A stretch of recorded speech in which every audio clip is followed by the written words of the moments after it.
Good morning, everyone. The time is 4:48 in the morning, and you need the umbrella if you're walking around Boone, Watauga County, really anywhere here in the mountains. This is where we're seeing the most active scenes, and it's anywhere from about 1/4 to 3/4 of an inch that's falling per hour in some of these bands. The rest of the green is less than 1/4 of an inch. So that's the heaviest rain that I think you're going to see for the rest of today. Behind that, it's a little bit lighter, even though you are still going to have some bursts of rain, especially north of I-40 is where we're seeing most of this activity. On top of that, before the rain's even arriving, we have some really dense fog. Check this out, down to 1/4 mile from Monroe down to Lancaster, mile visibility here in Albemarle. Right now, things are okay through Mecklenburg County down into York County, but this is the view from 2 different cameras here in Monroe. You can see how thick that fog is. So also, if you're driving along I-40 from Hickory over to Morganton, yeah, at times I think the visibility could drop down to about a mile. I think visibilities are quickly going to improve, though. By the time you get to about 8, 9 o'clock, the sun is starting to burn off some of that fog. Still could be a little bit thicker right here along the I-40 corridor, but then after that,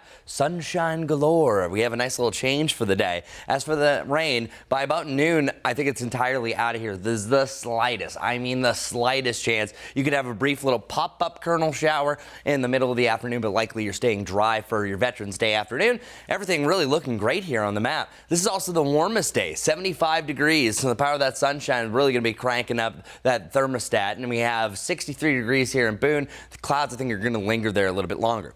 Time for a random weather stat. We are now through 10 days of November, and I looked. This is actually the warmest first 10 days that we've ever had on record here in Charlotte, being 1961 by a whole half a degree. So yeah, it has been very warm for not just our highs, but also our lows. Futurecast temperatures are on the way down, though.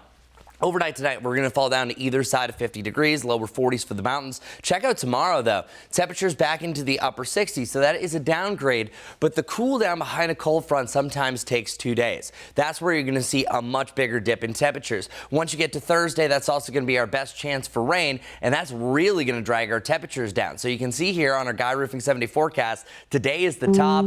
Thursday, the lower 50s, 60s after that. Sarah, Ben?